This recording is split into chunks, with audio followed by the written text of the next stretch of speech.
Let's go. Man, Tony Pollard is tagged. Man. Ooh-wee. What does that mean? Well, we gonna talk about it. And we gonna talk about a little bit more than that. Sure. Yeah. So, obviously your boy Boss is back. I ain't never went nowhere either. Shit. I've been working. But this is the deal, man. You got your boy Tony Pollard Tag, but woo-wee. I don't know if y'all checked it out, but Michael Lombardi had the interview of the year.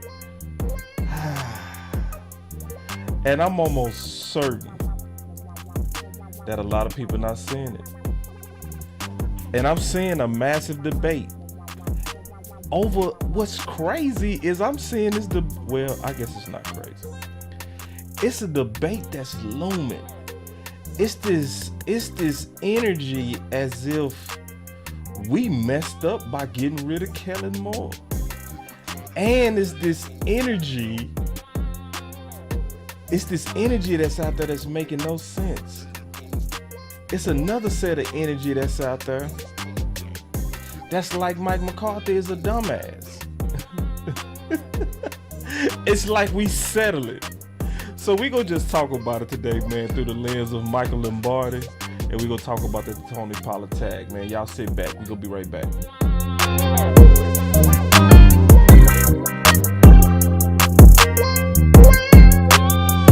Let's go, man. Oh, let's go. Get your butts up in here. Come on. Can't wait to talk about the tag. We gonna take some calls today too. Wouldn't be right if we didn't. Yeah, we gotta get them calls back on, man. That's what make the show go. Let's go.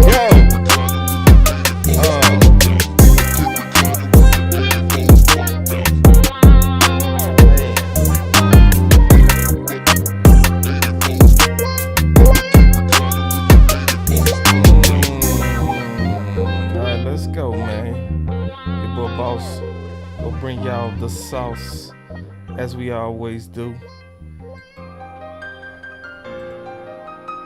Hold on. Let's go, man. Damn, plug, you speak Swahili? I do. Alright, let's go.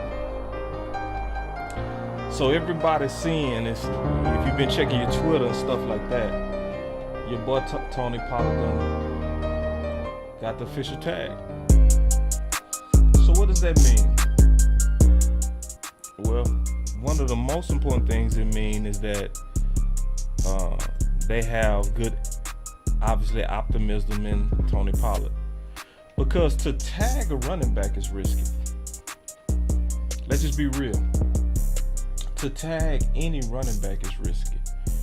Especially somebody coming off a late playoff run surgery. So it can mean a couple of things too. It could also mean that we, once again, diving deep into our guys' philosophy, to where sometimes it's tough for the Dallas Cowboys to make those tough decisions, right? What you mean tough decisions, boss? Well, sometimes it's not in your best interest to sign players, even though they're yours. Even though the injury could have came at the wrong time. But most reports out there are saying good things that's good to hear about Tony Pollard, like hearing stuff like he's ahead of schedule. That's what you want to hear.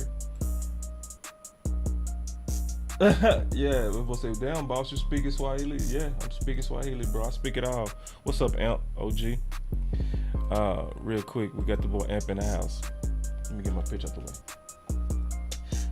So Massey said today Zeke might be gone soon, ready red. But other than that, yeah, cause see that's another thing.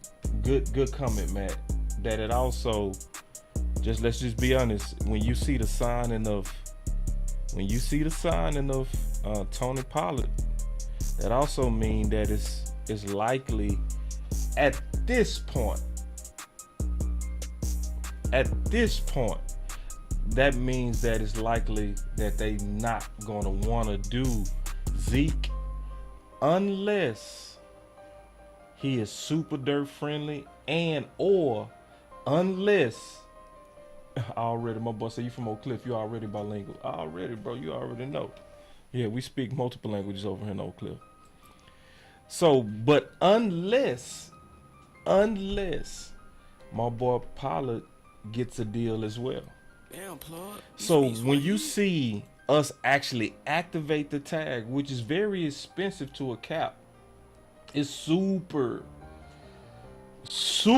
expensive to a cap, because let me explain something about these tags.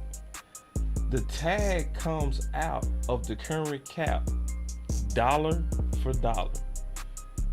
You're not financing, you're not pushing it down the road, you're not gonna be able to cut it up. That whole 10.9 million, if they can't get a deal done, it's coming straight out of the cap. So another thing I'm gonna tell you this, what this means to me as I'm looking at this, looking at the official decision to tag Tony Pollard, because this is multi-layered. This also likely mean, yeah, Erica, we gonna talk about that. This also likely mean that we likely should be moving Dak closer. I don't know what type of tag he got, coach. You know what I'm saying? I don't know. I'm betting they put the exclusive on him though. You know, I'm betting they did that. Makes sense. Yeah, let me see if I can find out real quick, because it is a difference between the tags. It's a lot. It's a pretty, you know, there are certain tags to where you can have, you know, trade options in them and stuff like that. This particular article is not saying it. They just saying their franchise tag. So I'll dig deep into that, coach. But then Erica said, and I'm getting a lot of people saying this too for different reasons, but Erica said, she said, oh no, that's not Erica comment. Let me show Erica. And I'm seeing a lot of people say this too, and I understand. I had no problem with this thought. Hold on, let me show Erica comment. Here we go. Why is Erica? Hold on, let me fix this real quick. I'm having some issues. Y'all give me 1 second. Let me fix this. Yeah, give me 1 second. That should have worked. Why didn't it work? All right, give me 1 second. I'm trying to show this. What Erica said. Okay, hold on. Probably go work now. Let me try now. Damn, plug. You That speak still didn't Swahili? work. Damn. Y'all give me 1 more second, man. I'm trying to get these comments because it was working, now it's not. Hold on. Y'all give me 1 second. Alright, there it is. Alright, here we go. I was just clicking on the wrong one. Here it is. It's always me. She said, I was hoping we wouldn't tag Tony Pollard. And it's a lot of people. It's a lot of people that didn't want him tagged. And if for cap reasons, for cap purposes, there's a lot of people that don't really believe in the running back position should have value like that. But I'm gonna say this. This is the thing. I would hope that the reports are true, that he's ahead of schedule. That's what they've been saying, but can you really trust that? They were saying that with Gallup, right? And is it that he's ahead of schedule, or is it that they go rush him? Because my thing is this: if he not ahead of schedule, well, then we taking a risk with that tag. And to me, that should increase the value of having insurance. Insurance like Zeke, it makes sense. I particularly wouldn't want, with a running back that's coming off a late surgery, us to only trust a rookie. I just wouldn't honestly feel comfortable with that. Even though, yeah, and Terrence, this is a good observation as well. He said, boss, this tag also means no more Hot Pocket. Ooh. Yeah, this is looking bad for Schultz. It is. And then y'all stay tuned because I'm gonna likely do 2 shows either today or tomorrow. You gonna get 2 shows. Because to your point, Terrence, it was a lot. Because I'm gonna have to talk about this later. But Bobby Belt lays out nuggets. So we gonna talk about it because he laid out a lot of nuggets that I guarantee a whole lot of people have not really heard. I guarantee you that. Because you had to be listening at the right time to get all the nuggets that he laid out. And I'm going to lay it out because he laid out a lot. And I guarantee you most people missed it. I guarantee you. Y'all know when I put my investigation hat on, I'm dead serious. But yeah, that also does mean Schultz is likely gone since we're talking about the tag. You know, that does mean that Schultz is likely gone. So this is what I'm going to do, man. I'm going to go ahead and turn on these phones. We can talk about whatever. It's a freestyle day. So y'all call on in. We got the phone lines working. It's 940-9064. I tested the phone line, so I know everything is working properly. So, yeah, y'all call on in because then I'm getting ready to start talking about probably what I thought was the interview of the year. Here we go. Boss Cowboy Sports. Hey, what's up, boss? How you doing, brother? What's up, Coach? Yeah, man. You know I've been working the nation today, man. This morning, man. I just wanted to say something about this tag, and I hope the Cowboys went this route with the tag because of and that's with the transitional tag. If they went with the transitional tag, my understanding with the transitional tag, it's not based. That tag is not the exclusive tag, and that tag doesn't prorate your salary with the top 5. Now your salary is prorated with the top 10, which would put him at a cap hit of about $8 million. But it also opened the door for other teams to sign him. If they sign him, it's going to cost them, I think, a first round. Yep. First round draft pick if they sign him. The reason why I say that's going to open the door for a deal. If they did that tag, I think the Cowboys are already, that's really telling him and his representatives that, okay, your ceiling with us is a deal that's really going to average around $7 to $8 million. We're not going to the $10 to $11 million range. And there's not going to be another team out there. I think it might be an exclusive tag because they already know the number on it, which is 10. The fact that they said that it's 10, that's likely the exclusive tag. Okay, now, so I know that was if it is the transitional tag, that's not the one where you get the first, but at least with the transitional tag, you get what's called the first rights of refusal. So yeah, but you do. There is some draft compensation with the transitional. So yeah, it is with the transitional. There is some draft compensation now. That's why I was telling Law when we were talking about. He was thinking that was the same thing that was done with Terrence Steele, but Terrence Steele is a whole different one. He was tendered, and Terrence Steele gonna be in Dallas if he still play well for this year and next year. If you don't even have to. I don't see a draft pick with the transitional tag. I might be wrong on that, but I don't see it because I was literally. It hasn't been used that often. Because I think that's the non-exclusive tag to where you get the drill. Well, the details, that's neither here nor there right now. But go ahead. Right. So, and I think, and it's risky for as you were saying about a team franchise tagging a running back, but it's also on the other end where I think where a deal is probably going to be made. It's risky for the running back as well. Mm-hmm. So they may haggle a little bit here and there. I don't think they're going to lowball him, but it's to his advantage in a high impact position where injuries are much more probable, right? To get guaranteed money. To get guaranteed money, because at this particular point in time, he's looking at Dalton Schultz, and Dalton Schultz getting that knee little bang up, and he doesn't want to get to the point where he gets an injury, and the only thing he's going to get is that $10 million this year, and not have no guaranteed money in the future. So it's possible he can get some guaranteed money, $17 million guaranteed, and he can say, well, I know that's in the bank, regardless of how the contract works. I'm gonna get that. They're gonna prorate that, but I know they got to pay me that amount of money.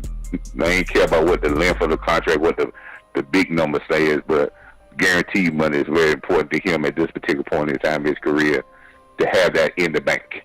He may not have it right then, but he can say, hey, I know the Cowboys going to have to at least give me that amount of money. Gotcha. So, hold on real quick. So James Ruff said they should have told Pollard to go test and get back with us.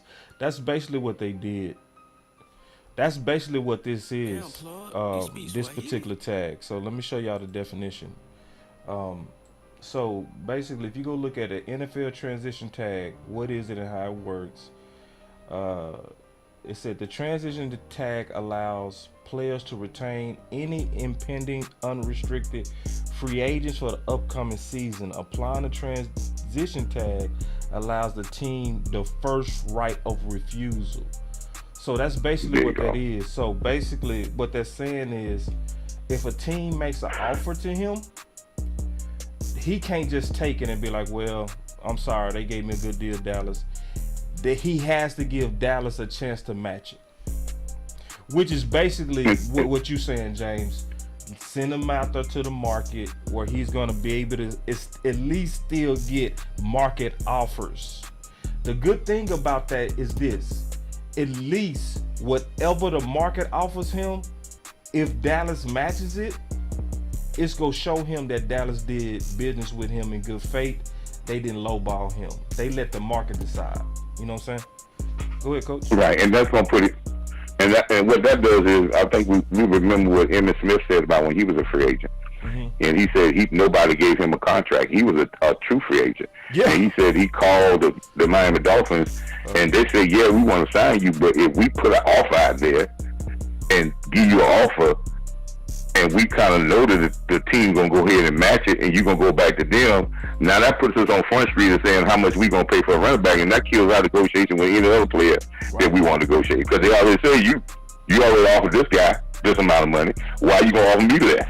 Right. So teams don't want to put money out there. Teams don't like to put offers out there to go all in on offer, and they're not gonna get it, because now you on Front Street saying, okay, this what you showing us what you got. So now the next couple of guys coming in, they gonna come in and they want that top dollar as well, because they see what you can offer somebody else. So with Tony, if they put him in that type of situation, unless he finds somebody that's gonna really just go blow him off blow the Cowboys out the water, then it's foster for him to make a deal and get this done. But I think, again, this is all predicated on what Mike McCarthy wants. And I think a lot of people don't understand that a lot of the moves that have been made with this offense in the past has not been what Mike McCarthy wanted. It's been, if you read the tea leaves, this has been what Kellen Moore wanted, who he put his stamp of approval on, and the Joneses gave him authority and said, okay, if you said that, we're gonna go that way. Right quick, I was talking to someone on their show today, and I was telling them that the reason why Cooper was not here, he's gone, and as well as why Dalton Schultz was signed to a franchise tag, because they wanted to keep him so desperate last year, is because Kellen Moore wanted to use that. Cooper wasn't his guy, and Schultz was his guy. And we could tell that the Joneses believed in what Kellen Moore said, because he believed in his system over players. And those things came out, boss. You do a lot of this, and I do this too. I think 2 years ago, Jerry Jones was talking about why Cooper wasn't getting no catches because or the offense wasn't, and he was talking about how the receivers got to run the right routes, the right depths in their routes, and all that. Yeah, Jerry where he got that from? He got that from Kellen. He got that from Kellen. So when he started doing that, if Kellen comes to me, and you have to give your coaches, if you're ownership, right, you have to give your coaches, because we're owners. The owners really, they're not the football guys. They think they do it, but when you go into that meeting, if you got a guy and we can say, well, we can save some money here and there, and you ask the true opinion of your coordinators, could you make it work with somebody else, or somebody else can get the job done, and you stand on that table and say, yeah, I think we can get this and that, and you make that move. If it don't turn out right, guess what happens? They fire you. Kellen, you fired. Yep. Another case in point, Ridgeway, somebody stood on that table and said, Ridgeway, we don't think we can develop Ridgeway. We want to stay with Colin Watson and other guys. Ridgeway leave and go play someplace else and do well. Leon Lett, you fired. Yeah. Anthony Barr, who stood on the table? Edwards stood on the table and said, well, we'll pass on Wagner. Can we make it work with Barr? Yes, we can make it. I'm standing on the table with it. It don't work. Edwards, you fired. Yeah. So that's just how the life it works. Yeah, that's speculation, but it's a good one. It's good speculation, I would definitely side with it because some of those firings didn't make sense unless they did stand on the table for some people and they had to get cut for it. But that would be kind of extreme to me if front office did it that way, but I could see that happening in a corporate environment. But Coach, let me go ahead and finish up what I was getting ready to yeah, man, but hey, man, keep doing a good job, man. And I know you'll be on some more, man. We'll get to talk, brother. Okay, man, I appreciate it, Coach. And call back in if nobody else call in, because I'm gonna open up all right, brother. after I talk about this. All right, that was Coach Moore. All right, so y'all check this out, because the people asking me, my boy, like crazy, say, why you going live so early? Actually, bro, I'm going live because honestly, it's too much to talk about in one show. So I'm gonna likely have to go live a couple of times today. So I'm gonna likely do 2 shows today. If not two today, it's gonna be 2 tomorrow. But I'm likely gonna go live again today because it's just too much content and it's already starting to move fast. Boss Cowboy Sports. What's up, boss? Hey, what's up? Who is this? It's Clebo, man. Long time listener, man. First time caller, man. But first off, man, want to give you big ups, man. You doing a good job with all the content, man. I listen to you all the time, bro. You do real good out there, man. You and the rest of the guys, man. I want to tell you that, man. Man, appreciate it. First off, no problem, bro. But yeah, I just want to, long time Cowboy guy, man, since mid-'80s, Tom Landry days, man. But these Jones dudes, man, they're making it really hard, man, for a brother. Because, man, it seems like every time one of their best players or one of their top players coming up for any kind of payment, it's always a headache. You got to franchise tag them or negotiate them. It's like bad negotiating skills, and it happened year after year. It made me scared with what's coming up with CD and Diggs and Parsons, man. Like, when was the last time Cowboys had a top player, he came up for some money, and they just gave him the money? Maybe one of the offensive linemen, but that's it. Nobody, everybody bro. else, they ain't even do it with Zach Martin. To they your ain't do it point. with Zach neither? No, Zach Martin had to hold out. People forgot. It was the first time ever that he didn't show up to practice. He didn't show up for 3 days in training camp. I don't even remember that. I swear to God, I'm not making it up. Even Zach Martin. Yep. That's crazy, bro. Ain't that crazy? Like you keep telling you building in the draft, and then when you get all these young talent, when it's time to pay them, you giving them headaches. Yeah, that's exactly what they do. That's crazy, bro. Yeah. Man, it's man, I'm a Cowboy till I die, bro. But these guys make it really hard, man. I swear, man, they making it really hard, man. They making it really hard, But bro, I'm gonna give you the other side of it though. I'm gonna be honest with you though. You feel me? Cause see, you a longtime Cowboy fan, and a lot of us are angry over the amount of time it's been since we've been to a Super Bowl. I can say, as of late, especially under the Mike McCarthy era, we are trending in a way I haven't seen us trend in years, in a good way. Agree. So I agree with that. if it's possible to divorce at least 24 of the 27 years, you might feel better. You feel me? If there's any way to take away the pain of 24 of those years, then maybe you'll feel a little bit better about 3. But that's real. But you real, and I give you that. That's 100% accurate. But to count what you just said, that's what make it more frustrating because we so close.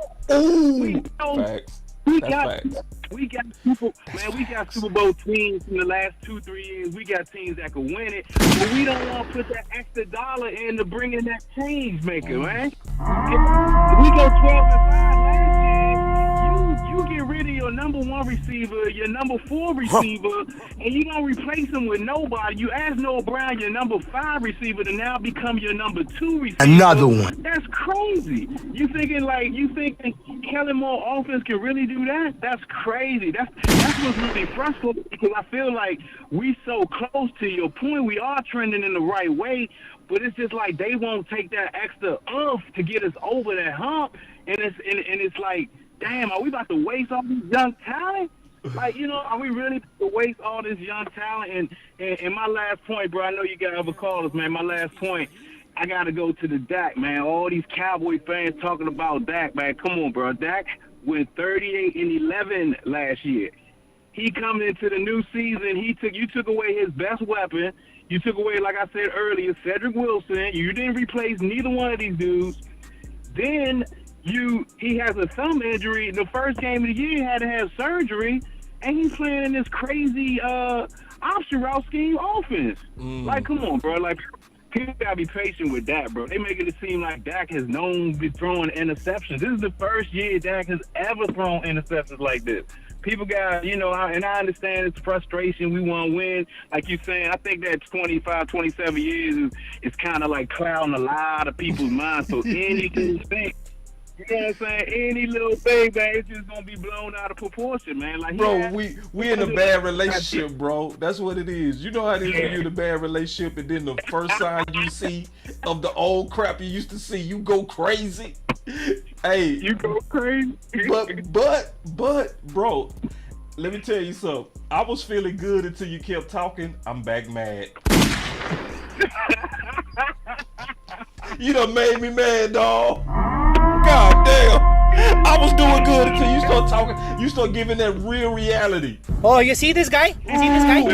Number 1 bullshit guy. He do the wee woo.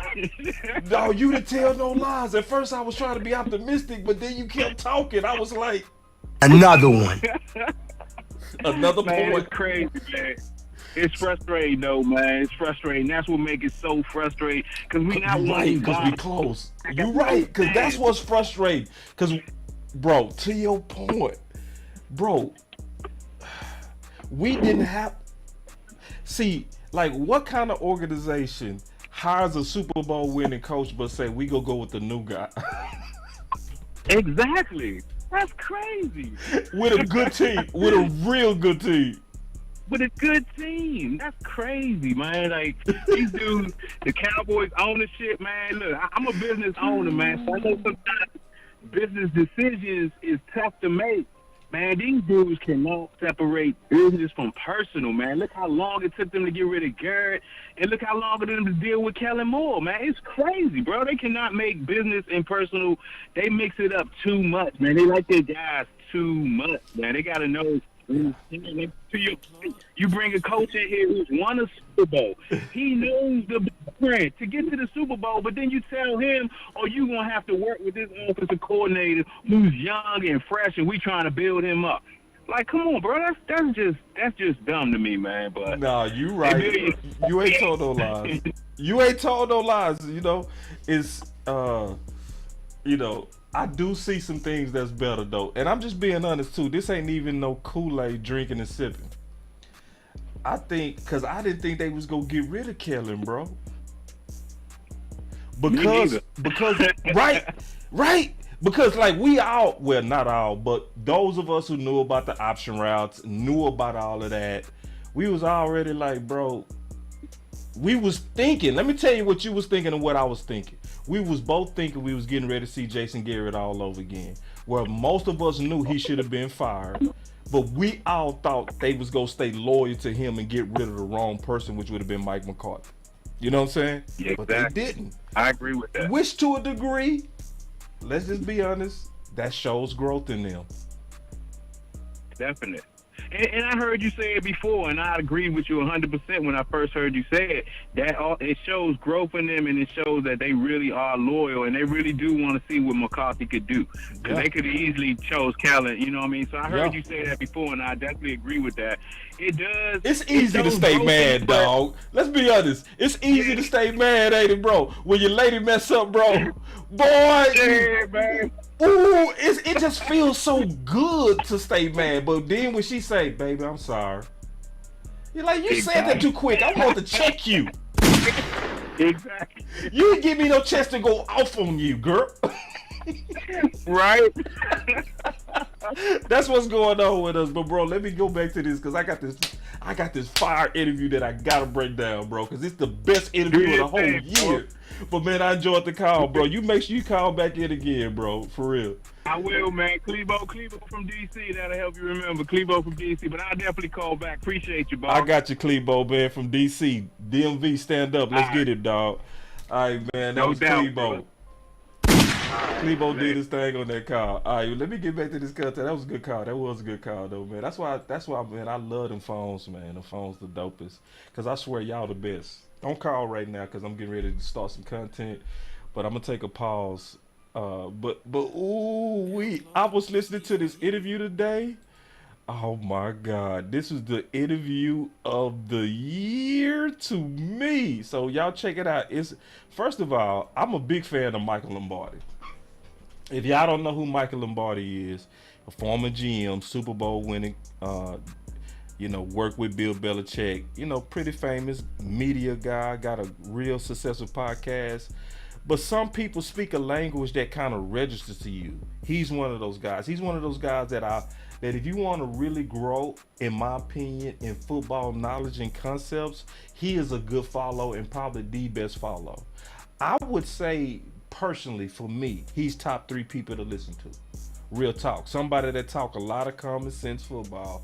I'm very big on Michael Lombardi. Very big. I think he's a solutions guy.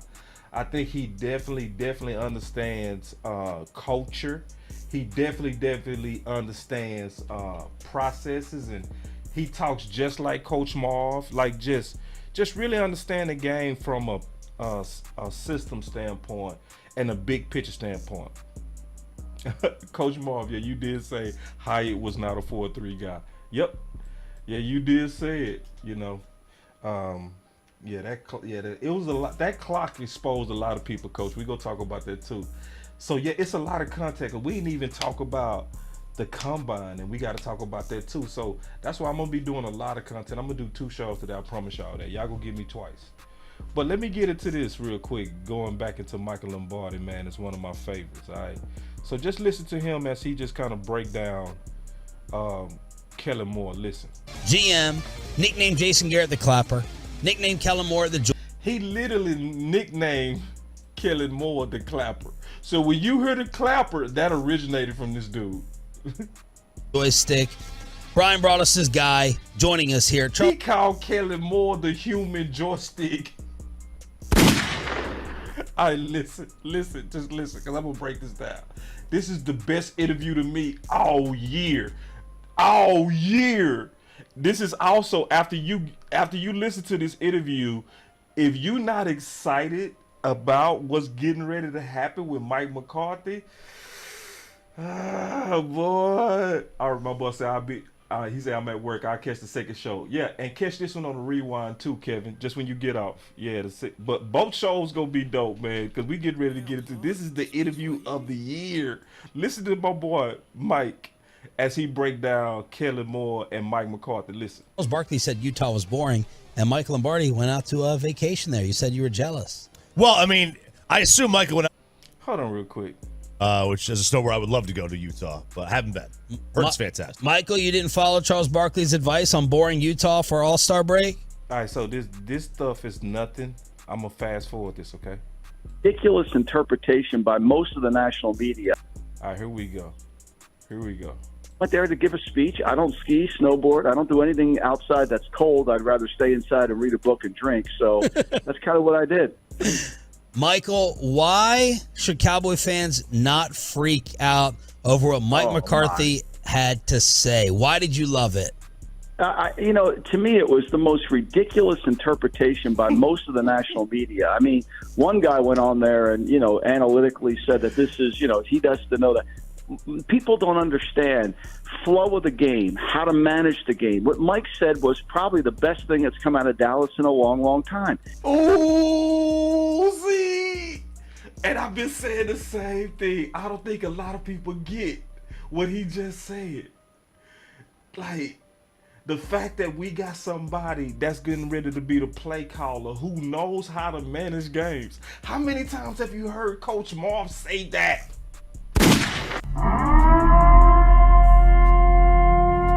That understand the flow of the game. He gonna talk about it more though. Listen. He wants to manage the game. Kellen Moore, the reason I call him joystick is because he's in his basement in Des Moines playing as if there's nobody else. And there is... What?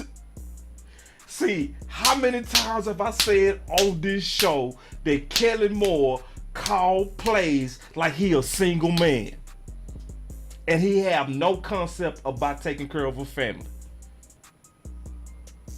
That's what he said. Listen. There's a pace to the game that must get established. There's football's a game of three levels, right? I'll talk about still. In the first quarter, it's about assessment. Did we have the right game plan? Are we doing what we thought we could do? The second and the third quarter are about adjustments. The fourth quarter stands alone. And so when you're in that situation, you want to know, okay, how do I play less how do I work this so that my defense is off the field? I think the perfect example was, and one of the worst plays in Cowboys' tenure this year was 1st and 10, ball at the 18-yard line, 3:05 to go in the game against the 49ers. Yep. So he giving you the scenario. It was 3 minutes left in the game and 5 seconds.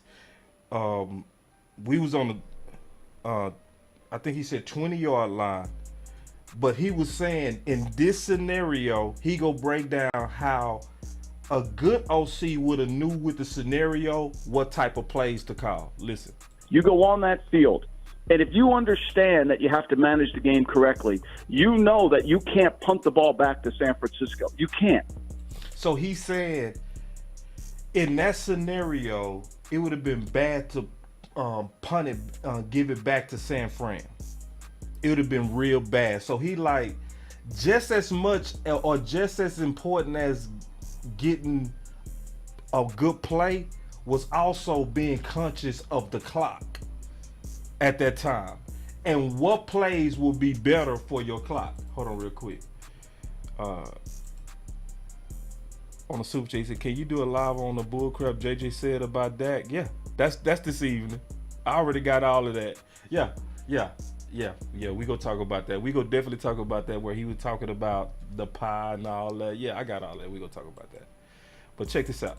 You cannot do that because their punter is the best punter inside the 20. So not only will you'll get the ball back, but you'll have no timeouts and you'll have to go 90 yards, which is exactly what happened. So when you walk on the field and you're the play caller in that situation, you say, look, I got to get positive yards on first down. I got to get positive yards on second. We're going to convert third down. We got to get this drive going. So he talking about the thought process this OC should have had. That I'm not going to try to go for the home run ball right now. He was like, I got to get positive plays on first down. We throw 3 passes and punt the ball back. Y'all heard that? 3 passes and punt the ball back. How many times have we shown you on this channel the trend that I learned from my brother Amp? And we went by the play-by-play and showed you that when we threw it 2 consecutive times in a row, almost on any drive, it mostly resulted in a punt. But if we had any drive that was 50% run to pass in its ratio or higher, we mostly got points out of that drive. And he said, yeah, what happened with Kellen Moore in that scenario is he threw the ball 3 times, killed the clock, punted, killed our whole situation, killed our whole drive, it killed our ability to even get even points. And because there's no understanding of game management, flow of the game. And so naturally we get the ball back with no timeouts and inside the 20, and we can't do anything with it. McCarthy wants to manage the game. That's all he was saying. Now, I don't think he used the right verbiage. I want to run the damn ball. He wants to pace the game, understand how you do that. And I think ultimately he should. And Moore, whose job is to get first downs and score points, did that. And so somewhere there's got to be an in-between. I agree with that. I mean, like, there is a flow of the game. There's no doubt. And I agree. Some of the verbiage he used was probably not the best. You know, my thing has always been like this idea that it rests the defense. You know, the run first 49ers ran on average 4 plays less than the Cowboys did this year per game. RJ just don't want to believe it. He just told them a scenario to where the management was poor, where he threw the ball 3 times in a row and it led to a quick punt.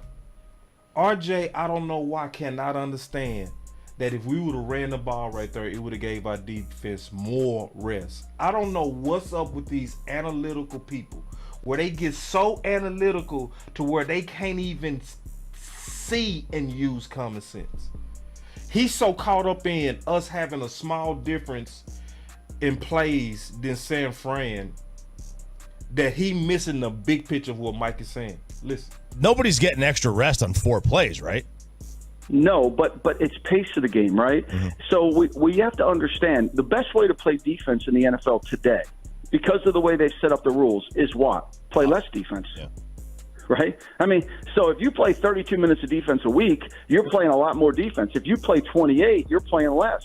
Playing less defense, playing from in front, controlling the pace of the game, being able to understand the middle eight, managing the middle eight correctly. All these things Joystick couldn't do. He just kept calling plays. They boy called that boy Joystick. He called Kellen Moore Joystick. Hey, I'm going to call more passes. I got more passes. I got more passes to call. And never playing within the flow. And it became really a computer game, and it drove me crazy. And this is where Parcells was so brilliant. Coach Moore from day one called Kellen Moore a Madden coach. From day one. From day one. People not crazy on what we said. We was not crazy. Yeah. Sean Payton didn't spend the 2 years and 3 years in Dallas with Parcells. He wouldn't have been the head coach that he is today, because he understood what I'm talking about. This is what the key to the game is. The key. Remember, it's 3 dimensions. It's offense, defense, and the kicking game. And if you don't have those in alignment, you're not going to win games that matter. Oh, that's the key part right there. You not see this is what the stat nerds keep missing. But boss, we was number 1 in offense. Boss, we was number 1 in points. Boss, look at the stats, boss. Boss, look at the stats, boss. I don't care about that, bro. The key thing that he said is in the games that matter. Come on now. You want answers? Come on now. Did y'all hear that? Because I heard that. Like, can I rewind it a little bit? Because I think some people missed that part. 2 years and 3 years in Dallas with Parcells, he wouldn't have been the head coach that he is today. Listen. Because he understood what I'm talking about. This is what the key to the game is. Hold on. It's offense, defense, and the kicking game. And if you don't have those in alignment, you're not going to win games that matter. Ooh. See, this is why I call this the interview of the year, dog. boss, stuttering. Speak English. Stop stuttering, dog. Boss. But Kellen Moore. He was his offense. And this is what he was saying. And boy say limit the gunshot. All right, I'll slow down on the gun. But man, I gotta shoot him one more time. Ooh.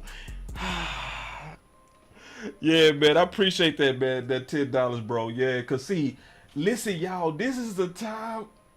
Oh, he say, I got you. He say, my bad. He say he got me loud while I'm driving. My bad, bro. I don't mean to pump up that in your ear. Boss. But this is what the stat nerds. Boss. Do you really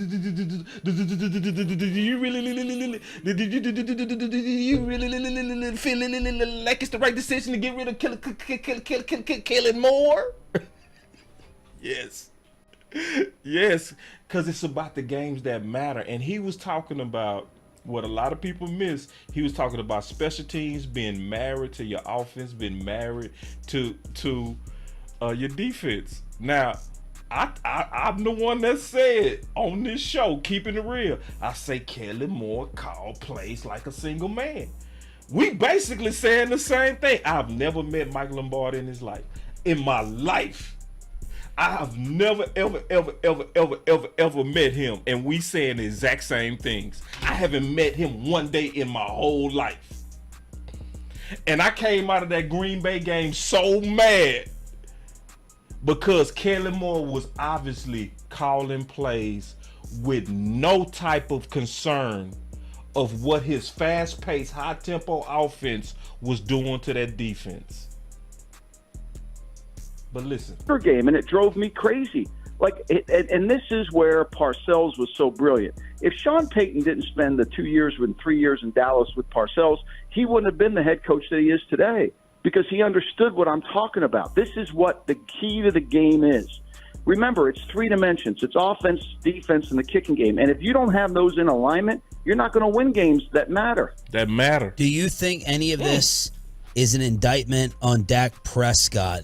Man, I don't know why. Why does Sean always try to point to Dak? Like, for some reason, they can literally say Kellen Moore is the problem, and Sean will say, but could he be talking about Dak? You can't handle the truth. I'm telling you who it is, and you still, but could it be a shot at Dak? No, it's not. Yeah, appreciate the super chat real quick. He said, boss speaking truth before the truth even come out. Hey, for real, I was on their head, bro. Listen, I should have way more subs on how I was telling the truth on this.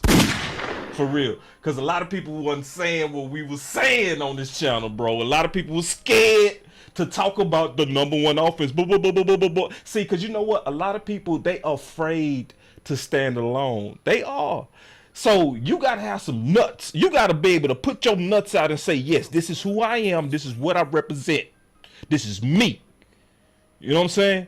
I'm not afraid because y'all, I ain't talking about all of y'all, but some of y'all was scared because you thought, how you go make a case against the number one or top three offense in yards and points? So they made some of us quiet. You know, they're not saying this in Buffalo. They're not saying this in Kansas City. Is this an indictment on Dak? Hey, we need to take the ball out of your hands a little bit. We need to run it maybe a little bit more. Oh, God. Is this an indictment on Dak? I'm so sick of this.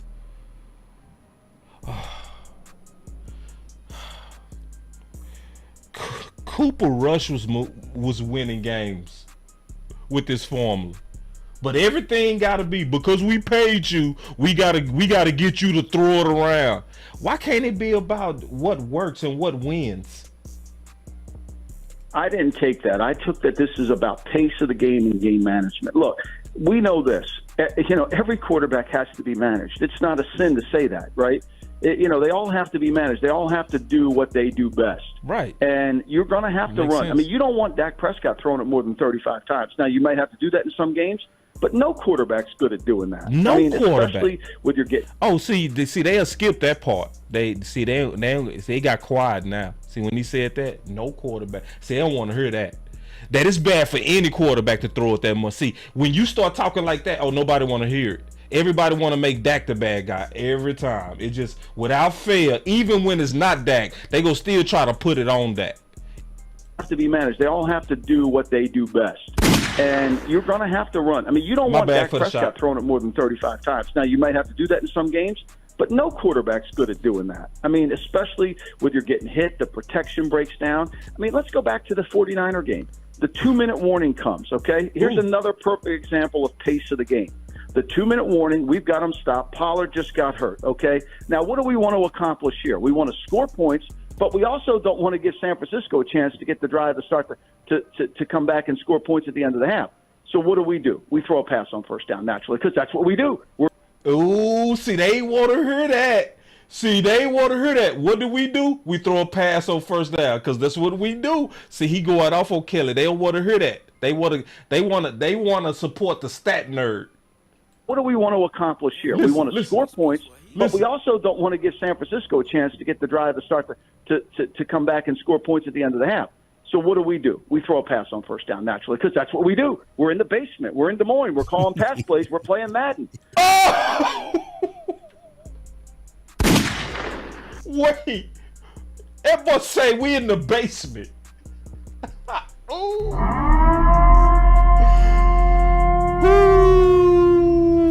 And see, this is the situation of play calling. Yeah, you right, John. It was 2nd and 2. You right. It was 2nd and 2. You right. It was the 2nd and 2 play. Good observation, John. See, I'm telling you, man, you can't put nothing past us. You can't. Look, we too sharp. John, no, it was actually 2nd and 2. I love it. You can't put nothing past us. We know the exact situation he talking about. John, no, I know exactly what he talking about. Go ahead, John. Y'all clap it up for John. Clap it up. John showing his, John over here showing out. Pop your collar, John. It was actually 2nd and 2. Go ahead, John. Here we go. But if we run the ball there and we milk the clock and take that 40-second clock all the way down, we're reducing the game. We're reducing the game to set up our situation so that we're like a pool player. We're going to make this shot. Ooh, listen to, he said we like a pool player. Listen to him. And we're going to set the cue ball up for another shot. Oh! See, Kellen Moore didn't get that. He did not get that, bro. That's the thing he didn't get. But naturally, we don't do that. We throw the interception. We blame Dak. Hold on, I miss your super. Oh, boy, he going hard. Listen. Oh, I miss your super chat, coach. Oh, man. See my super chat, boss. I missed it. Hold on, let me find your super chat. There it is. Yep. And this is what Coach been saying for the longest. Check this out. He said, control the tempo, controls the game, wins in big games, and using players to their skill sets all help team wins. Super Bowls, I said it day one. Like day one, you've been saying this, Coach. Day one. But listen to this. Listen. All the way down. We're reducing the game. We're reducing the game to set up our situation so that we're like a pool player. We're going to make this shot, and we're going to set the cue ball up for another shot. But naturally, we don't do that. We throw the interception. We blame Dak. I blame the play call. That should have been a run, a screen, some control. Ooh, and what was we doing? Blaming Dak. See, and Lombardi, man, you shouldn't even put Dak in that situation. Dumb play call. That was positionally, at that time, dumb play call. See, because I don't know why we get it with other teams, but we done with our own team. I just don't understand how we get it when it was Seattle, right? And they was playing for the Super Bowl. And Beast Mode was successfully running the ball all the way on that drive, the final drive. And then all of a sudden, they had this brilliant idea after that defense was gassed. And Beast Mode just got 7 yards on the ground. Hey, let's win the game with a slant.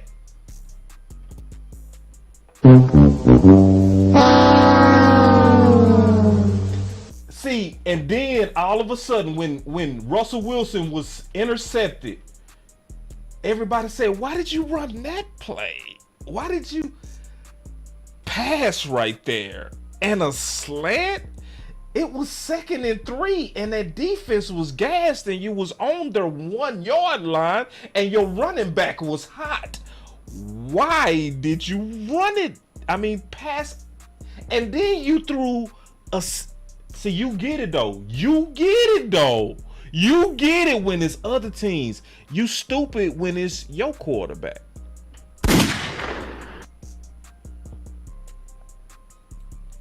Pass so that the clock works for us.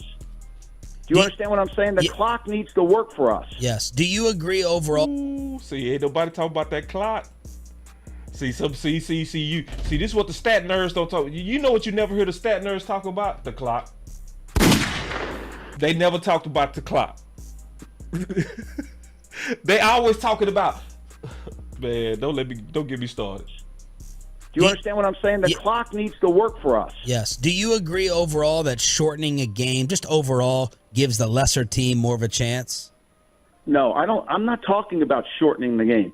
I'm not talking about playing pen basketball in the 70s and running 4 corners and dribbling around until the 45-second clock got invented. I'm not talking about that. I'm talking about pacing the game. I'm talking about understanding. Hold on, let me get this super chat, man. This interview was so fire. Mike was, boy, he was in school right here.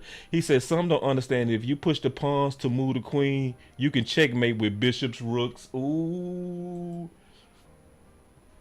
At nights, man. See, you can't talk like that, man. You bring it down a level, common sense. You can't talk like that. You on Shakespeare right now, man. Bring it back down to Pookie from the hood, bro. Bruh. You too deep on that one, dog. I don't even understand what you mean. Come on, man. You too deep right now, man. Break it down. Matter of fact, don't even put a super chat in there. The next time, just say it the normal way, man. You start talking about bishops, rooks, and analogies. We ain't ready for that common sense. All right, make sure you call in when I open back up the phones too. Understanding that your opponent, football's a unique sport because not only do you have the opponent across the field, the clock is also your opponent, and it can be your friend or your ally. And if you don't incorporate that into your thinking, then you end up being really short. Right, and did he say those radio hosts still won't get it, bro? I swear, they didn't. They really didn't. They did. It's so many times, and guess what? I'm gonna show y'all this evening. I'm gonna show y'all this evening how even Jerry understand it now. Jerry get it. That's honestly why I'm telling y'all the truth. Ain't nobody telling you this. That's honestly why Kellen Moore's gone, because Mike McCarthy was able to go in there and talk real good football. And common sense football to them, and they went with football. Listen. And I'm not talking about playing slow. I'm talking about pacing the game. We're talking here with former NFL GM Michael Lombardi, host of the GM Shuffle podcast. Michael, when you look at McCarthy taking over this offense, and we've heard estimates of 30 to 35% is going to change. Given what you know about Mike McCarthy, your thoughts on Kellen Moore, what would be your biggest concern for Cowboys fans in this transition to McCarthy? Like, what's the biggest thing the Cowboys fans might have to worry about McCarthy running the offense? So Bobby tried to hit him with a question to try to get him to talk about some concerns that he might have about Mike McCarthy. Watch this. I mean, look, McCarthy's won a Super Bowl with Green Bay. I missed Kellen Moore's Super Bowl win. I must have missed that. I don't.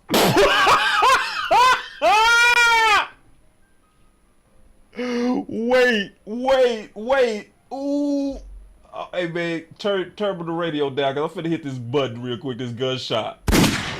Ooh. Fans in this transition to McCarthy, like, what's the biggest thing the Cowboys fans might have to worry about McCarthy running the offense? I love this. I mean, look, McCarthy's won a Super Bowl with Green Bay. I missed Kellen Moore's Super Bowl win. I must have missed that. I don't know. Where was I? Was out. I must have been in Utah.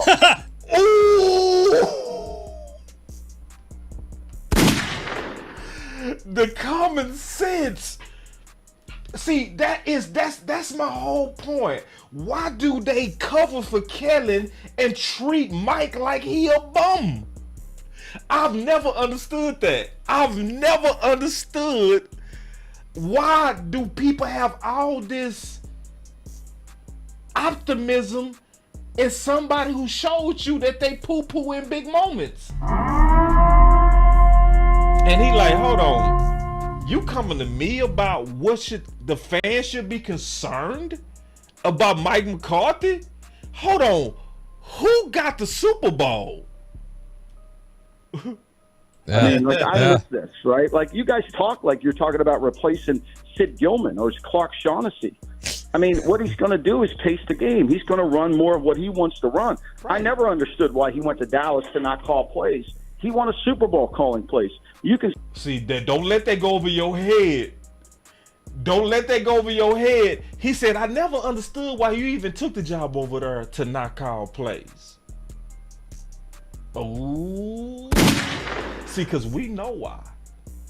Because Steven and Jerry wanted their boy, Kellen Moore, to be the play caller. That's why. And the whole time it was ass backwards. The whole time. They were saying, we gonna go with this new boy wonder to lead the way on offense.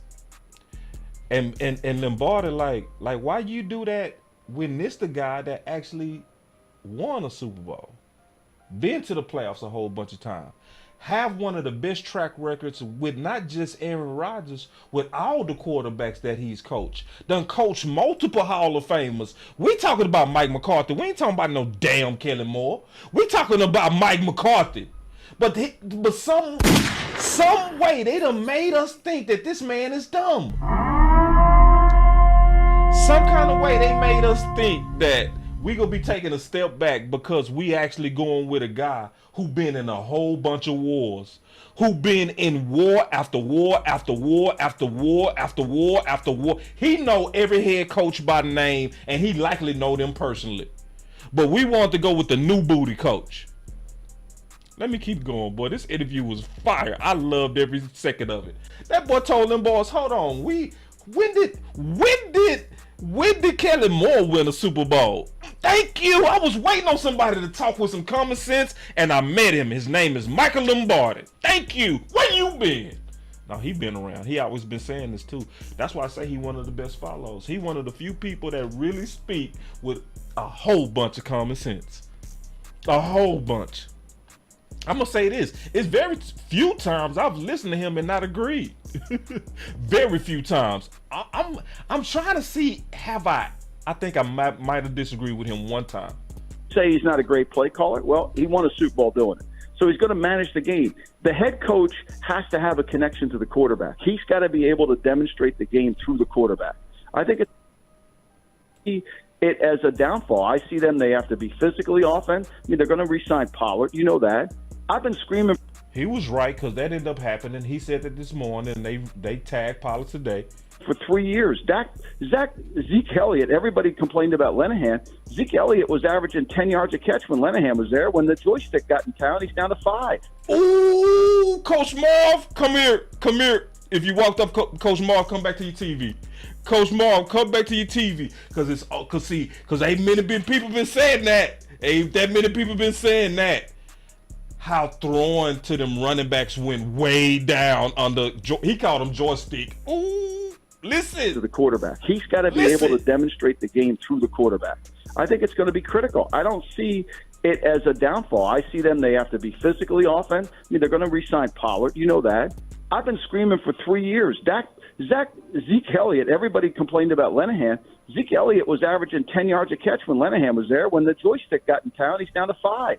You know, we're not throwing the ball to the back. He was a really good receiver coming out of the backfield. Now, that has changed because he's no longer the same athlete that he once was, and maybe he can get that back. But the reality of it is they've got to incorporate their weapons within everything they do. Pollard's a weapon. He's not a running back. He's a weapon. Michael, what else do you see as an off-season team need? Cowboy fans, they call Stephen Jones Cat Boy. They're mad that he's cheap. They don't go out with a big splash. Jerry was talking about Odell the other day. Hold on real quick. I got this super chat, bro. I'm telling y'all, I'm telling you, a whole lot of people not recognizing the value of this interview.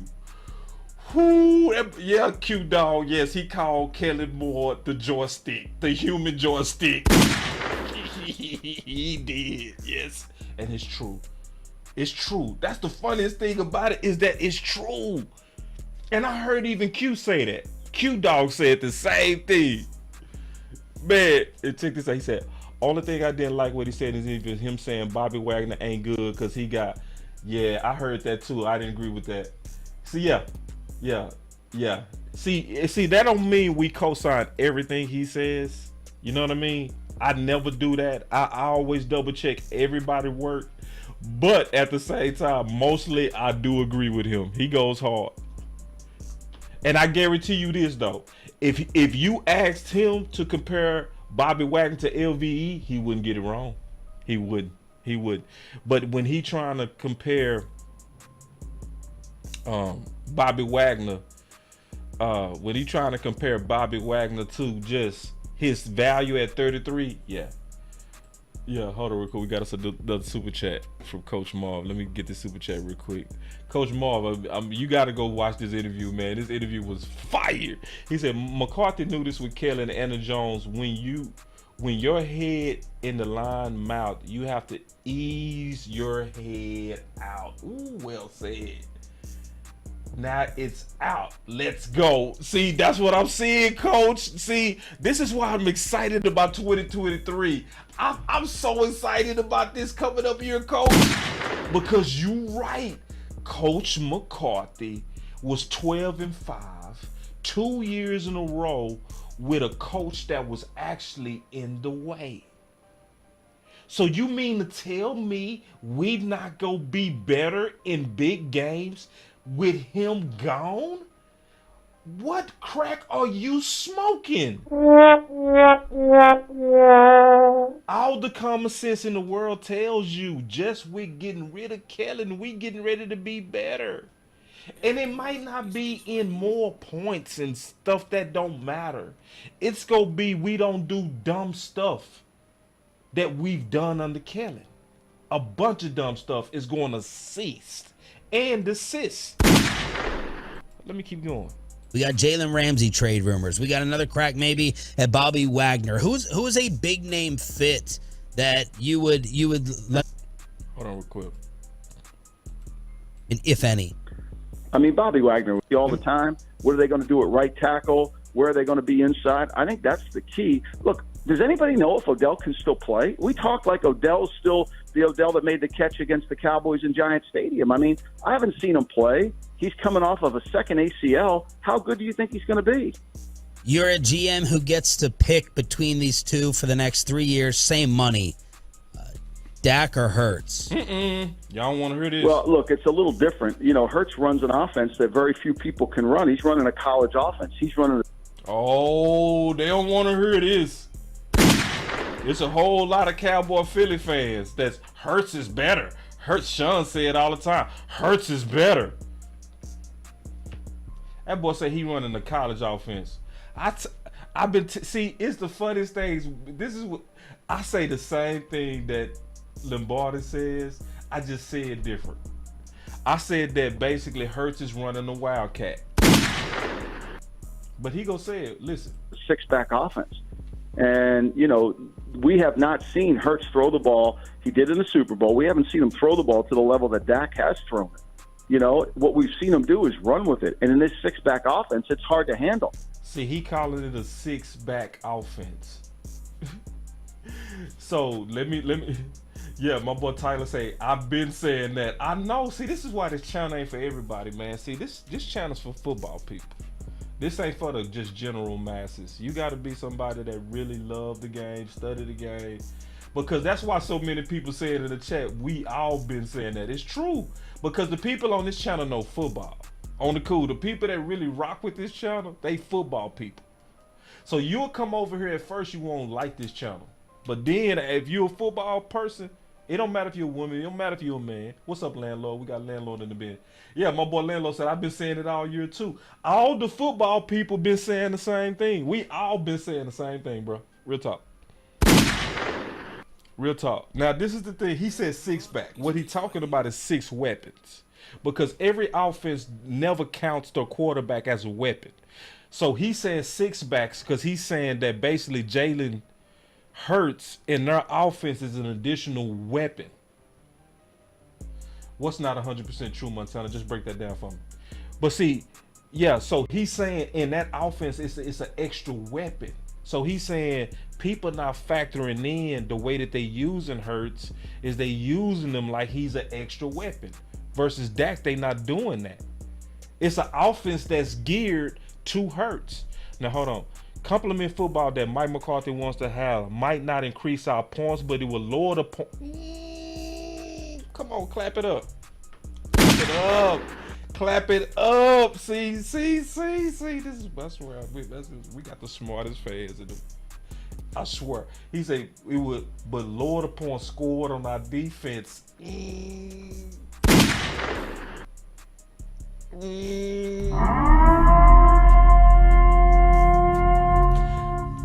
Bro, you made me so proud that you're from Oak Cliff, Texas, bro.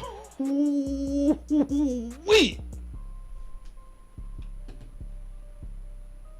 Ooh, man, clap it up for Q-Dog. Clap it up.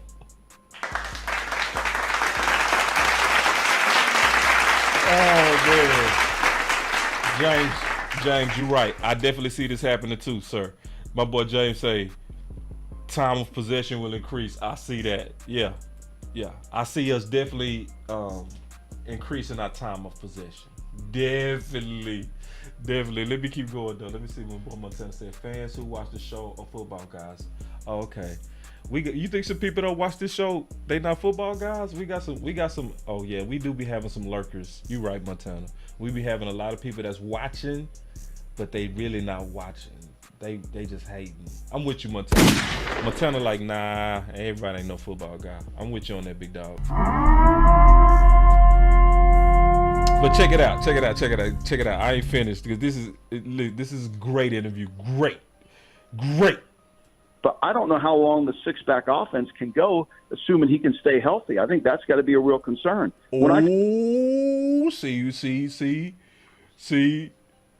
See. Everybody, we just need to get us a Hurts. Yeah, I feel you, Montana. Yeah, we just need to get us a Hurts. Do you really want that, bro? Do you really want that long term? Do you really want a quarterback that one of the main reasons that they win is because they use him like a running back? They say we got 220 people watching. How many people hit that like? For real, hold on real quick. Let's take a pause real quick. Just real quick. Oh, yeah, that's wrong. See, yeah, we got 200-something people watching and only 97 have hit that like. Y'all know better than that. Come on now. Just hit the like real quick. I understand you slipped, you walked in, you got into it, y'all heard him call him the human joystick, and y'all got to tripping out and forgot to hit that like for your boy.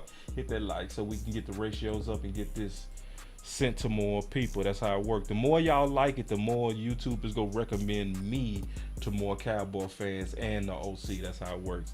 And then Coach Moore said, and boss, we do not have to spend as much to be better with McCarthy. I agree, because we don't spend as is. He said used what you got correctly with a couple of pieces. I agree. We ain't gotta go crazy. I definitely agree. Hopefully y'all hit them likes, man. Get them likes cut for your boy. I agree, Coach. Yeah, because we don't even spend and we still was 2 games away from the Super Bowl. So it's not money. It's not us it's not money. Here we go. I agree with that, Coach. Talk about the 6-back offense. I'm talking about the old school single wing where the quarterback was as much as anybody. And that's what Hurts is. Can he stay healthy doing that? I think that's a huge concern if you are. I think Dak's a really good player. Is he overpaid? There's no doubt. I mean, there's no doubt they overpaid him. He's not a $45 million. He say Dak is overpaid. So y'all think he hating on Dak. Keep listening. But no quarterback in the league, including Hurts. Oh, yeah. See, I wasn't ready for that part. See, because it's all in context. People was like, oh, so he trying to say Dak is overpaid. No, he's saying all of them overpaid.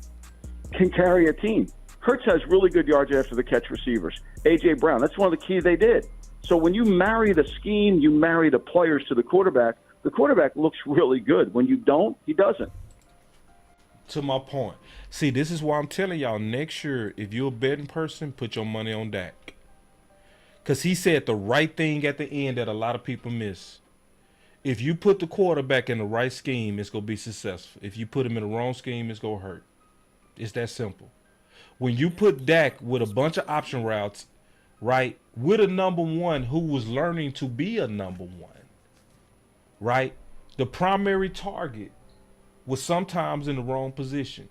And Dak was throwing the ball with anticipation like he's supposed to. Was reading the defense correctly like he's supposed to do. He was doing what he's supposed to, but he was in a system that really low-lighted him, not highlighted him. So now that we going to a West Coast, I'm telling you, if you want to make some money, bet that Dak is going to be top 3 in the MVP conversation next year. Yes, I said it. No, it's not Koolaid. It is honestly just common sense. Yeah. Dak is going to be top 3 or the MVP. Yeah. But he definitely going to be in the top 3 discussion. I bet that. The only reason wouldn't happen, it would have to take something freakish. Yeah. And then One-Handed Bandit said, just came out, Frank Clark getting released. What? Ooh, free agency finna be crazy. ID would be fresh and not be tired in late games. Late show. Man, I appreciate the super chat, big dog. So here we go. Let's keep going. I'm almost finished. Michael, Anthony Richardson's now the odds-on favorite to be like the number 1 pick in some books after his combine weekend. We've seen coaches skip it. Belichick skipped to the Packers. What do you take from the combine at this stage? I'm gonna skip this because he started talking about Anthony Richardson. I'm gonna talk about that later. So, Coach Marv said 37 or 43 TDs for Dak. Yeah, I can see that right there, and that's MVP numbers right there. 37 or 43 for Dak. Yes, I do see that. Well, good. Yeah, that's a very good projection, Coach. But let me skip that part. Really interesting perspective on maybe the combine being a little overrated. Belichick staying home, or the Green Bay Packers to go back and go to Florida and spend time on campus. So the combine is all about the physicals. All right. So basically, he said all the key parts, man. I forgot. He talked about the key parts that I wanted to talk about. Let me open up the phone line one more time before I get up out of here, man. I just want to hear from at least a couple of more people before we get out of here. So I'm gonna open up the phone line.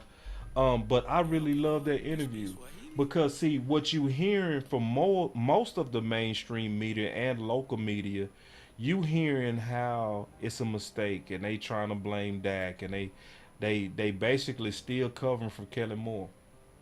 You still seeing the same stuff. Yeah, hold on real quick. I got you, Montana. Boss Cowboy Sports. Hey, what's up, boss? I had to call back, man, because my man, he dropped some great nuggets, man. Yeah. Let me get the super chat real quick.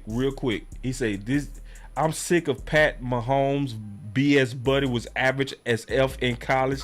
Now he gets lucky. Ooh, with Andy Reid and the OC. Now he instead of y'all goofy AF, bro. See, you over people's head with that. But see, people not ready to talk about how he truly walked into a perfect situation.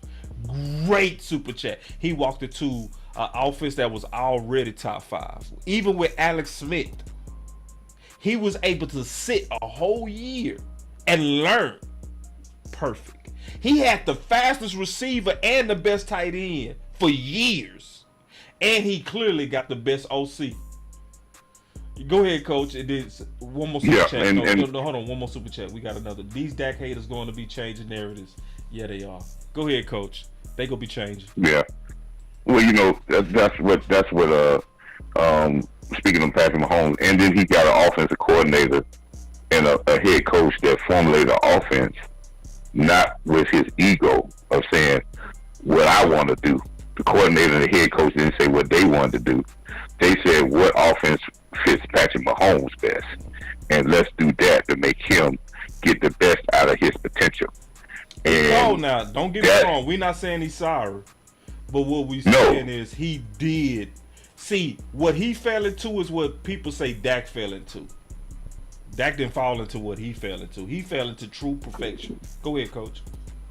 Right. So, and every quarterback is different, and finding where they fit in to do well is what you as a coach, what you want to do, so you can get the greatest amount of potential out of that person.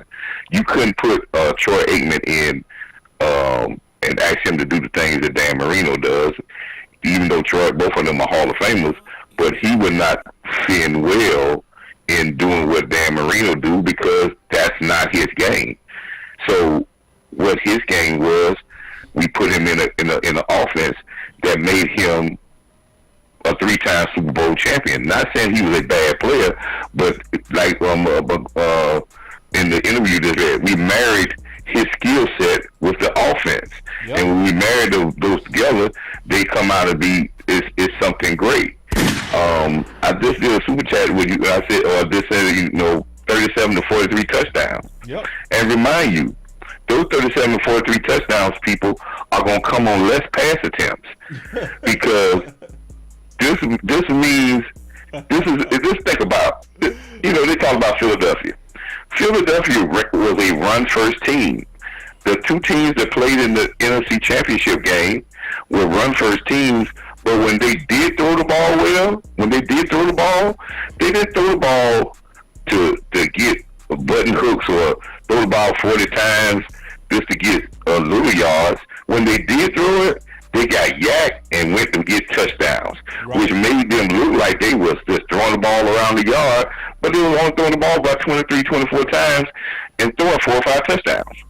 And that's where we want to be. And if we look at Dak's success in the last 2 years, there's been games where he threw the ball less than 27 times but had 4 touchdowns. I've always said, I want Dak Prescott for every 10 passes he throw the ball, I want a touchdown for every 10 passes. So that means he threw the ball 30 times in the game, I want 3 touchdowns. And if he's on that average, for every 10 passes is a touchdown, now I know this offense being productive and we're controlling the ball as well as we getting points in the passing game.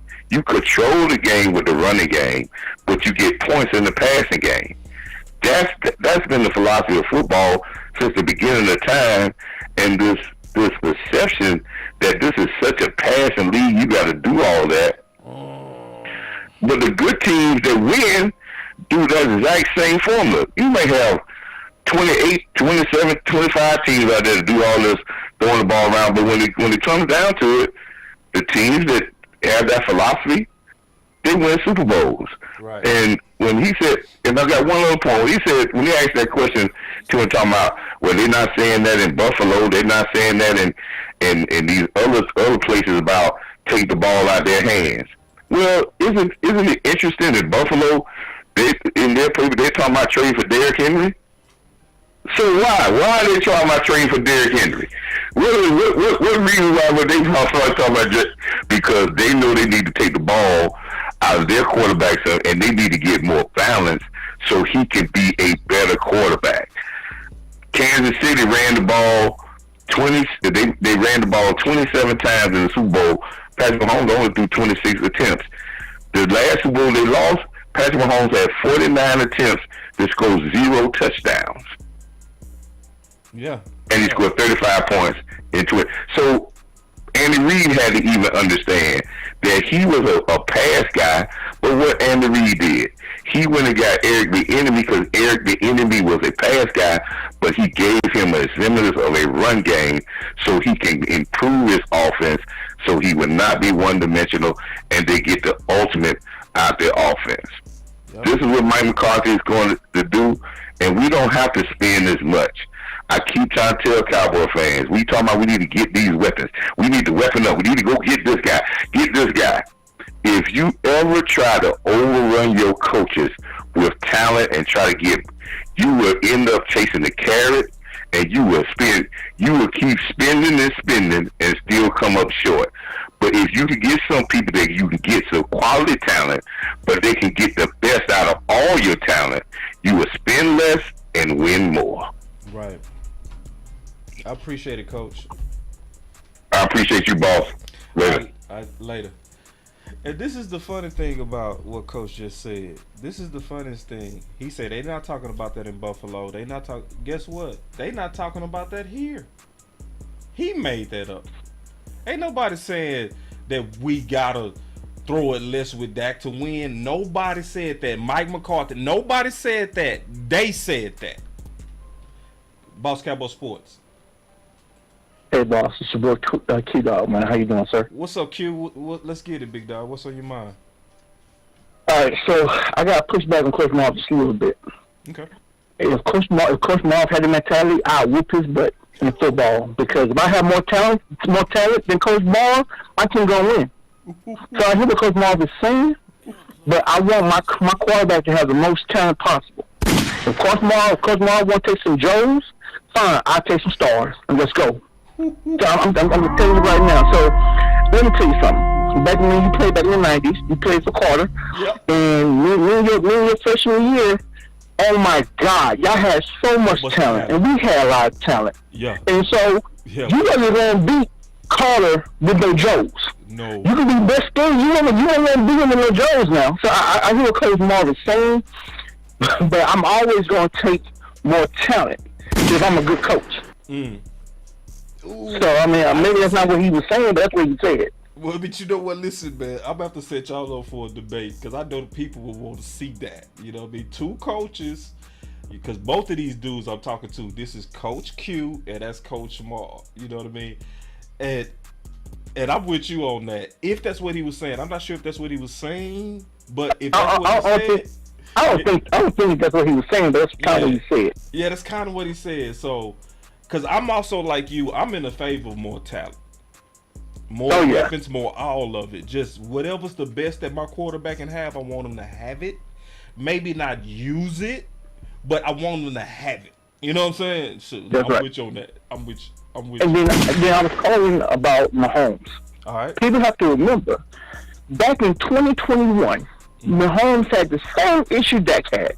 Mahomes got into a zone that Dak is in now, where he was reading pre-snap. And so what did all the teams do? All the teams started changing their coverage when the snaps happened. Mahomes was having the same issue that Dak had. But Mahomes had one thing Dak didn't have. He had Andy Reid. And what Andy Reid tell him? It took Andy Reid about 6 or 7 games. It didn't take him like overnight. As great of an offensive coordinator he is, it didn't take him overnight. But he said, Mahomes, throw it short. We're going to throw it short. We're going to pick them apart. We're going to throw it short. We're going to run the ball. And we're going to get a lead. Then once you get a lead, bombs over Baghdad. And that's what they did.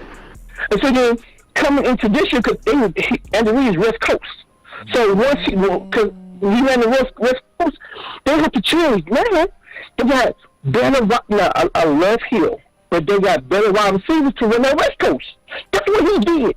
He got 4 wide receivers to run the West Coast scheme. And they killed God this year.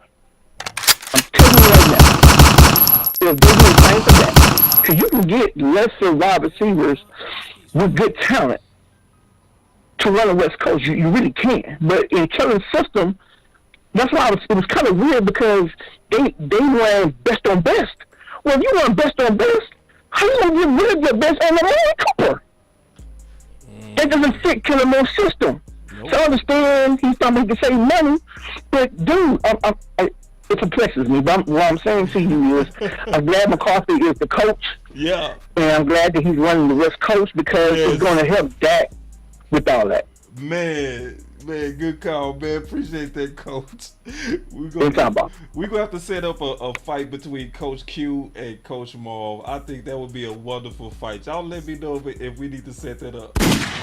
Because I'm just pretty sure the whole world would want to see that. Just kind of come on now. We all like to see a fight. You know what I'm saying? Two people we all respect. You know what I'm saying? And listen, I know Coach Q. Coach Q is a G. He from my very same neighborhood. I would love to see it. My boy Lake Show say set it up. All right. I'm gonna start setting that up, man. We gonna set up some debates. We gonna set up some debates between y'all. We gonna let y'all fight it out. I think that's a real good thing we should add to the Boss Cowboy Sports channel. You know what I'm saying? I like that. Yeah, let's do that. We gonna set up that debate. But I'm like Q though, man, on this, and I'm with Coach Marv on this. Both of them at least agree on this. We likely getting ready to be way better. And I'm talking about in complementary football. I'm not talking about a bunch of yards and a bunch of points. Like Coach Q said, even it's not about if our offense is scoring more. It's about, are we complementary to the point to where our defense allows less? That's the key. And see, Coach Q hit that dead on the head. So let me just kind of tell y'all what's going on. I'm going to come back today. I'm going to do another show today. That one, I had to do that one because I feel like, shoot, Michael Lombardi laid it out like a champion. Like you hardly ever hear. And I think our media need to hear a lot of it because they ain't getting it. I'm just being honest, they ain't getting it. But this show you got to come back for because I guarantee you, you know your boy Boss have been investigating. I'm in my investigative mode. And boy, Bobby let out some nuggets. I guarantee most people missed it. I guarantee it. And so we gonna cover a whole lot of stuff with what Jerry was talking about with Dak. But it's kind of like the bigger picture of what's going on. You know what I'm saying? And it's real. It is real. So y'all come back. I'm going to be back around 7 Central or 8 Central to really lay out that content. You know what I'm saying? So y'all make sure y'all share this one too.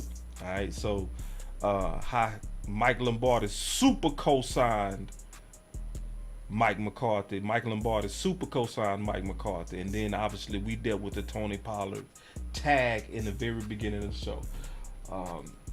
Yeah, hold on real quick. We got us a super chat before we get up out of here, man. From Coach Marv. Real quick. He said, question, do a team with average of 5 Pro Bowl players a year that get to 12-5 2 years in a row and should have won 14 games this year? Are we saying that we don't have talent already? Hey, that's not for me, Coach. That's for you and Coach Q to fight. I ain't fighting you on that, Coach. You and Coach Q got to fight that out. I'm only moderate that fight, Coach. Don't be asking me no question, Coach. I ain't got nothing to do with your fight. I ain't the one that called you out.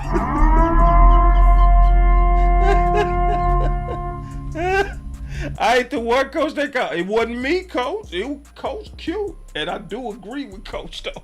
Q. I do agree. I missed your super chat. Hold on real quick. Hold on. Who? My bad, man. I missed one of y'all super chat. Let me go back to that. Y'all give me a second. Y'all know I'm just messing with Coach. Oh man. But listen, I do feel like men should talk it out though. Men and women, you should talk it out. You should get on the phone. Okay, Lake Show say, okay. I found your super chat. All right, so let me take this super chat. It's a couple of super chats I'm gonna take. We ain't getting out of here yet. Lake Show said, remember that they set Mahomes down a year to learn to read the defense and learn that the offense, but that got thrown out there. Yeah, man, facts. Yeah. Listen, cause see, some of y'all, I could tell y'all don't get it. Y'all still falling for the wee woo, man. Oh, you see this guy? Number 1 bullshit guy. He do the wee woo. Some of y'all really falling for the wee woo, man. Like I'm looking at a comment in here. Hold on, real quick. Hold on. Let me take this comment because I really want to set the record straight on something real quick. Let me take this comment real quick. It's a. Hold on. I'm gonna find it because I really want to address this. Yeah. All right. My boy Snug X said. He said Dak came in with a pretty good team as well. I totally disagree. In my opinion, Snug, Dak did not come into a good situation. See, it was always said that Dak was But Jacob said, I thought a boss with Lombardi called Kellen Moore a joystick. I know, boy, Lombardi was going crazy. And Jacob, hopefully I addressed what you sent me, because I see what's going on too. Jacob, I'm going to come back to you, Snug. But Jacob, he sent me something personally about how the local media, they tripping on this run game. They way off. We gonna get into that too, Jacob. I'm gonna get into that. But Snug said Dak did not come into a pretty situation. No. Now, what they was saying, and the media always says it, Dak came into a perfect situation. No. Dak came into an imperfect situation. It was horrible. All right, let me explain.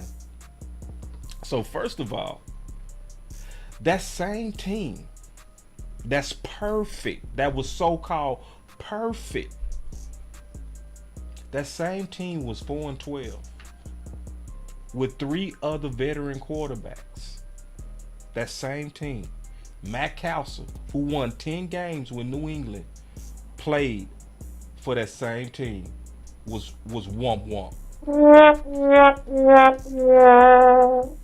Kellen Moore was in our offense at that time 3 years.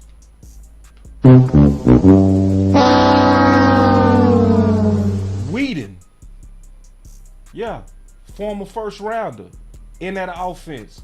Altogether, they only won 4 games. There's nothing perfect about that. See, when Mahomes came to Kansas City, yes, they already was at 8 FC championships, sir. Yes, Alex Smith been to 4 AFC championships. Not AFC. He been to 2 NFC championships and 2 AFC championships. That's walking into perfection. That's walking to. And then when Dak walked in as a 4th string quarterback. How's that perfect?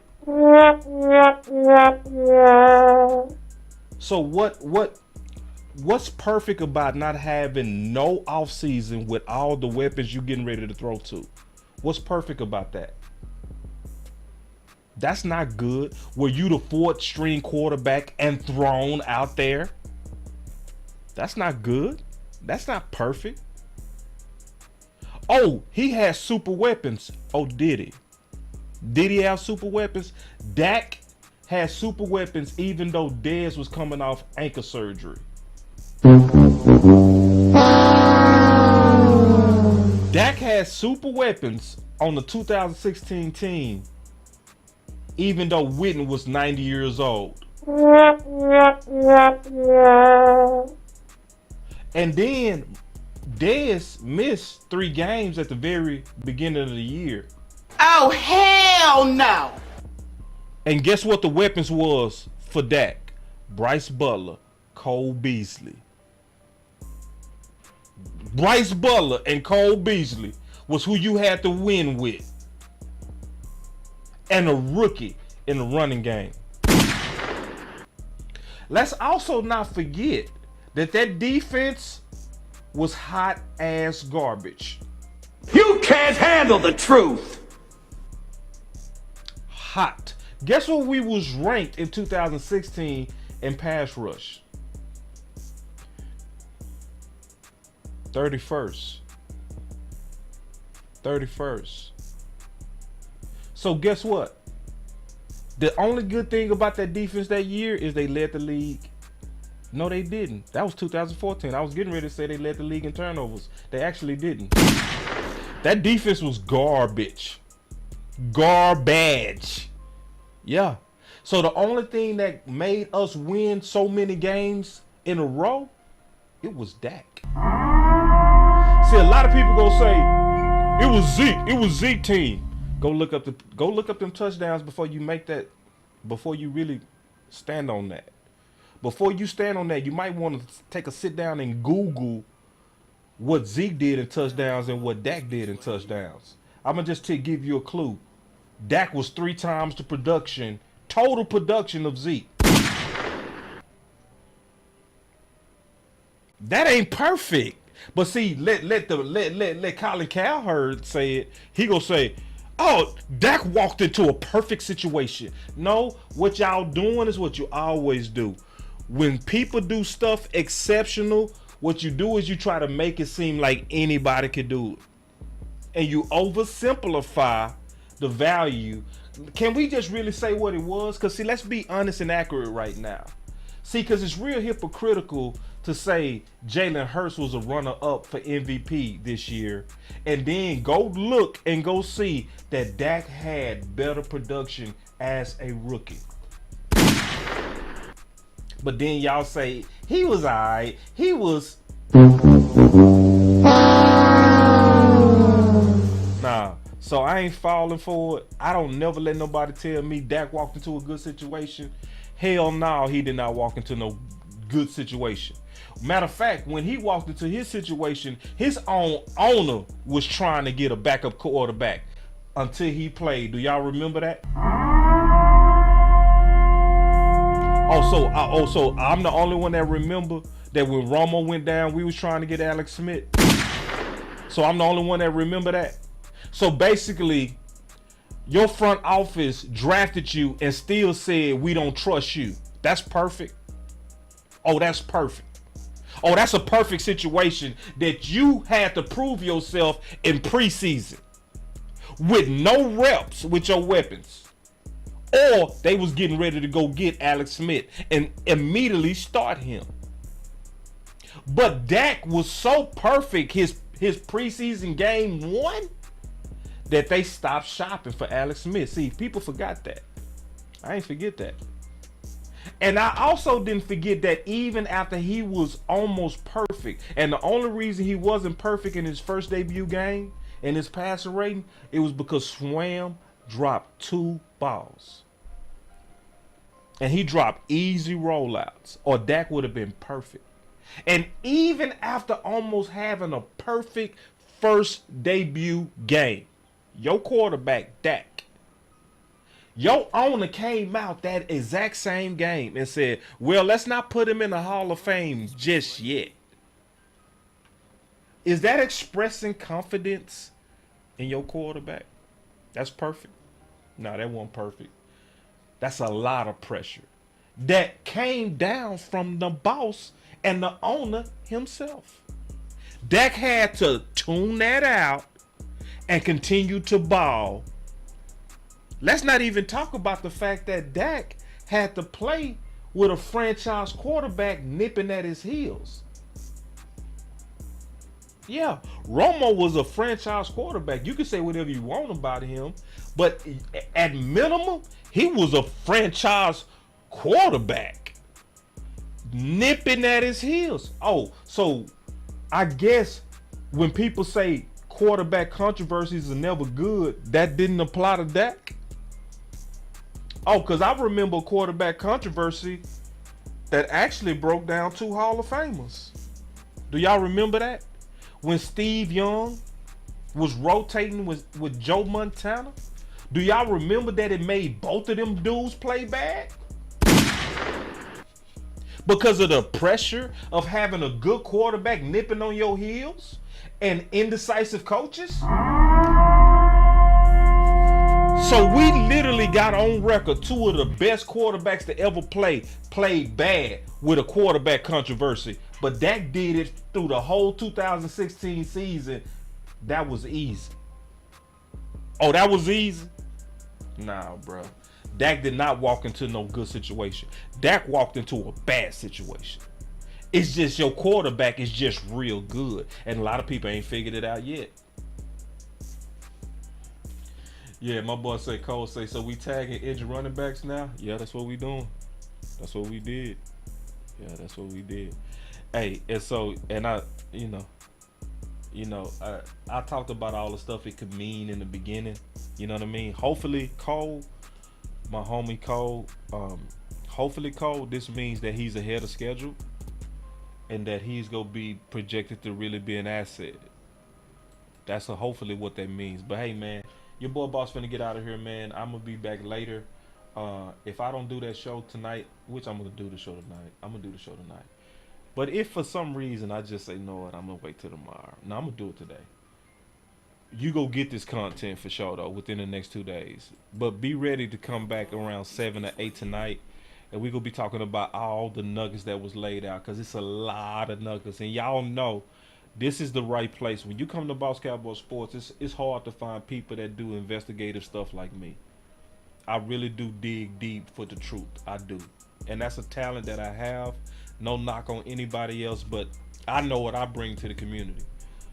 You know, I always talk about measure Koolaid, but that's not really my strength. My strength is teaching. Number one, I teach well. Number two is I investigate and I find the clues well. That's what I do well. So this is the type of show, and my boy Common Sense said, when are we going to stop acting like Dak hasn't been the bar of the NFL and the star? I don't know, bro. We go continue to fight this fight. You know, this fight ain't gonna stop. And guess what? The fight ain't gonna even stop after he win a Super Bowl. They still gonna be hating on Dak. Dak just one of them polarizing quarterbacks for a lot of different reasons. That's just it's people that's gonna always hate him, no matter what he does. But listen, y'all come back for this one. James, I thought you was asleep. James, hey man, y'all shout out to James, man. James, he one of the day wars, man, one of the A wars, one of the real ones. Stay safe out there too, James, man. Get your rest, because I know you drive trucks. Make sure you get you some shutout, my brother, because we need you safe on them roads. And I appreciate you, man. Always supporting the channel, always with your comments, you know, and just hopefully I'm one of them people that just help you make it as you know, driving around America, man, doing the hard job that you do. But people like you is really why we have what we have, man. You say, I'm just laying down, bro. All right, man. I'm just making sure you get your rest, big brother. You know what I'm saying? Because I know, man, I know that's a very, very stressful job that you have, man, and dangerous as well. So stay up. But y'all also come back tonight, man. I'm going to be bringing y'all that measure Kool-Aid, because tonight is going to be good. Trust me. Because trust me, it's a whole lot of stuff. Trust me, a lot of people miss. Because when I break this down, y'all gonna be like, what? Ain't nobody talking about it? I'm like, yeah, bro, ain't nobody talking about it. And I'm gonna show y'all tonight. It's gonna be a dope show. Y'all stay up, man. It's Boss Cowboy Sports. I'm gonna be back. Let's get it. Another one. Another one. Let's go. Boss Cowboy Sports. Where your voice matters. Run it up. Let's go, man. Come on now, speaking his mind. Bring it real back. He be speaking his mind. That boy with the shit.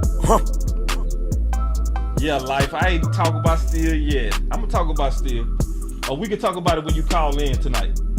Real talk. Run it up. Let's get it. We gonna talk about that Steel.